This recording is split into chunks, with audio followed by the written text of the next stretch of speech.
자가묵상 프로젝트는 등급에 상관없이 요일별로 같은 본문을 사용합니다. 그 이유는 본문이 같아야 나중에 자가묵상 프로젝트 채널에서 서로의 묵상을 볼 때 공감하기가 더 쉽기 때문입니다. 먼저 자가묵상 프로젝트를 시작하기에 앞서 일주일에 몇 번 그리고 어떤 요일에 자가묵상을 할 것인지를 정해야 합니다. 시간을 정하고 장소를 정해서 말씀을 묵상하는 것은 하나님을 향한 기본 에티켓입니다. 우리가 친구를 만날 때도 시간과 장소를 정하는 것처럼 말씀 묵상은 하나님을 만나는 자리이기 때문에 이런 에티켓은 정말 기본 중에 기본이라고 할 수 있겠습니다. 시간과 장소를 정하는 것에 있어서 중요한 포인트는 약속을 무리하게 잡지 않는 것입니다. 사람은 습관의 동물이라서 늘 하던 것을 하기 마련인데요.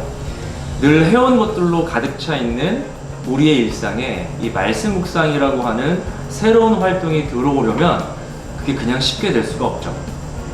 그래서 제가 추천드리는 방법은 일주일에 한 번으로 시작하시면 좋을 것 같습니다. 한 주를 시작하는 월요일이나 또는 한 주의 중간쯤에서 목요일도 괜찮고 이렇게 일주일에 딱 한 번만 묵상을 하는 것입니다. 그래서 그렇게 우선 한 달을 해보고 이것이 일정하게 잘 되면 거기서 하루를 더 늘리거나 하는 방식으로 하는 거죠. 시간대로 가장 좋은 시간은 하루를 시작하기 전, 출근하기 전이나 아니면 출근해서 하루 일과가 시작되기 전에 하는 것이 일반적으로 가장 좋은 것 같습니다. 말씀으로 하루를 시작할 수 있기 때문이죠. 아니면 하루 일과가 다 마치고 자기 전에 하루를 마무리하고 정리하면서 하는 것도 나쁘지는 않은 것 같습니다. 그렇게 되면 오늘 밤에 묵상한 내용을 가지고 그 다음 날을 살아내면 되겠죠. 소요 시간도 정해 놓으셔야 됩니다. 10분이면 10분, 30분이면 30분 이렇게 구체적으로 정해 놓아야 애매하지 않게 잘 실천할 수 있습니다.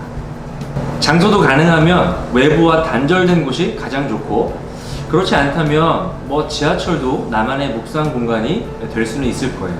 하지만 충분히 방해 요소가 많이 있는데도 계속 그 장소를 고집할 필요는 없습니다. 묵상에만 집중할 수 있는 공간이 필요합니다. 네, 이렇게 묵상 시간과 장소를 구체적으로 꼭 정해 놓으셔야 자가묵상 프로젝트는 성공할 수가 있습니다. 묵상통 문자는 보통 오전 8시에 발송이 되는데요. 본인이 그것보다 더 일찍 묵상하기를 원한다면 채팅하기를 통해 자기 등급과 10시, 그래서 예를 들면 고급 10시 이렇게 남겨주시면 됩니다. 그러면 그 전날 밤 10시에 묵상통을 미리 보내드릴 수 있습니다. 중급 묵상통을 받아보시면 그날 해당되는 본문과 질문 5개를 확인하실 수 있을 거예요. 그 중 하나는 바이블 타임이나 다른 큐티 교재로 묵상하시는 분들이 쓰시면 되는 질문입니다. 먼저 묵상하기 전에는 기도를 합니다.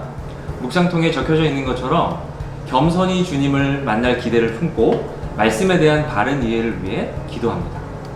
기도는 한 번 하면 안 해도 되는 게 아니라 묵상하면서 필요할 때마다 할 수 있습니다. 내용이 어렵다거나 이해가 안 될 때 얼마든지 하나님께 다시 기도할 수 있습니다. 그리고 나서 본문을 읽습니다. 세 번역으로 보기 때문에 단어와 문장을 이해하는 것은 어렵지 않으실 겁니다. 한 3번 정도 본문을 읽으시면 내용을 잘 이해할 수 있을 거예요. 자, 그러면 첫 번째 질문이 나옵니다. 바로 본문 내용을 한 줄로 요약하는 겁니다. 육하 원칙에 따라 내용을 요약할 수 있다면 가장 좋은데요. 꼭 그렇게 하지 않아도 자기만의 방식으로 내용을 요약해 보세요. 내용을 잘 이해했다면 요약이 훨씬 더 쉽게 되겠죠. 두 번째 질문은 그렇게 본문을 요약해 본 다음 먼저 하나님이 어떤 분으로 본문에서 소개가 되고 있는지를 찾아보는 것입니다. 성경은 하나님의 자기소개서라고 불릴 만큼 하나님에 대한 이야기로 가득 차 있습니다. 그래서 우리가 성경을 읽을 때는 어떤 본문을 읽어도 그 속에서 하나님을 찾는 것이 가장 중요합니다. 성경이 하나님을 소개하는 방식은 다양합니다. 하나님이 어떤 분이신지 직접 설명할 때도 있고 또 어떤 사건 속에서 등장인물과의 관계를 통해서 하나님이 어떤 분이신지를 간접적으로 보여주기도 하고요. 또 언약을 통해서도 하나님이 어떤 분이신지를 알 수 있습니다. 그래서 본문을 읽으면서 그런 하나님의 모습, 특별히 하나님이 하신 일, 하나님의 뜻, 하나님의 성품, 그런 부분들을 주의하면서 하나님을 찾아보고 정리해 보는 겁니다. 그런 다음 세 번째 질문은 그런 하나님께 내가 어떻게 반응해야 할지를 고민해 보는 겁니다. 신앙은 하나님과 인격적인 관계를 맺는 것입니다. 인격적인 관계의 특징은 반응이 있다는 거거든요. 예를 들어서 이번 질문에서 약속을 꼭 지키시는 하나님을 발견했다고 합시다. 그러면 그런 하나님께 나는 어떤 반응을 해야 할까요? 우리가 고민해 볼 수 있겠죠? 그래서 그것은 감사와 찬양이 될 수도 있고 어떤 신뢰의 고백이 될 수도 있고 또 구체적인 결단과 헌신이 될 수도 있습니다. 무조건 적용으로 가기보다는 하나님 앞에 내 마음과 진심을 정리해보고 또 고백해보는 것이 더 중요하고 또 먼저 해야 하는 것일 수도 있습니다.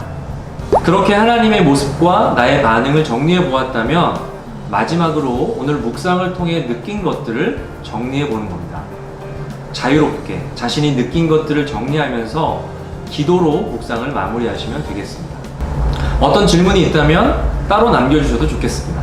그러면 나중에 자가묵상 프로젝트 채널에서 다른 사람들과 함께 고민해 볼 수도 있을 것입니다. 네, 중급은 이렇게 하면 말씀 묵상이 끝납니다. 자, 이제 자가묵상 프로젝트 채널에 들어가셔서 다른 분들이 올리신 묵상들을 보면 이게 등급별로 나눠져 있을 텐데요. 아마 같은 등급의 글을 보면 반가우실 겁니다.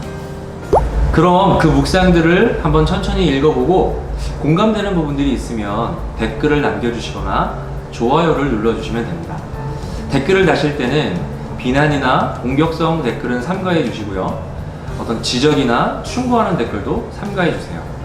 가능하면 공감과 따뜻한 격려, 응원의 댓글을 꼭 달아주시면 감사하겠습니다. 중급을 선택하신 분들은 무엇보다 묵상이 일정하게 진행될 수 있도록 노력하시길 바랍니다. 묵상은 하나님의 자녀가 누릴 수 있는 놀라운 특권입니다.